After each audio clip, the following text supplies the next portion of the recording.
दक्ष police news, पहिले खाकी मग बाकी। मुलांमध्ये क्षमता असेल आणि गावांमध्ये त्यांचं कौतुक केलं तर त्यांना अधिक ऊर्जा मिळते। जागृत हनुमान मित्र मंडळानं स्तुत्य उपक्रम राबवला। खानदेशात मुलींच्या शिक्षणाचं प्रमाण कमी असल्यानं ते वाढवण्यासाठी प्रयत्न केले पाहिजे। अभ्यास केंद्रात लहान मुलांना सामावून घ्या। विविध शालेय स्पर्धांपासूनच त्यांची स्पर्धा परीक्षांची तयारी सुरू होते, असं प्रतिपादन परिवीक्षाधीन DYSP केदार बारबोले यांनी तांबेपुरा इथं जागृत हनुमान मंदिरात केलं। जागृत हनुमान मित्र मंडळातर्फे हनुमान जयंतीनिमित्त रक्तदान शिबिर, स्पर्धा परीक्षा पुस्तक वाटप आणि गुणवंतांचा सत्कार आयोजित करण्यात आला होता। रक्तदान शिबिराचं उद्घाटन केदार बारबोले तसंच पोलीस निरीक्षक दत्तात्रय निकम यांच्या हस्ते करण्यात आलं। प्रमुख अतिथी म्हणून प्रल्हाद भावसार, संजय पाटील, विजय राजपूत हजर होते। यावेळी DYSP विनायक कोते यांनी देखील भेट देऊन उपक्रमाचं कौतुक केलं।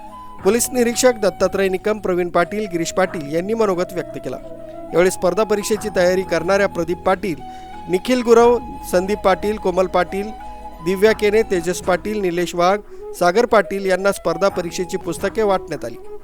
तर विविध क्षेत्रात प्रावीण्य मिळवणाऱ्या तेजस पाटील, हरीश पाटील, प्रतीक पाटील, आसमा पिंजारी, गीतांजली पाटील, तनुजा गुजर, गणेश गिरीश पाटील, निखिल गुरव यांचा सन्मान चिन्ह देऊन गौरव करण्यात आला। यावेळी एकूण 40 जणांनी रक्तदान केलं।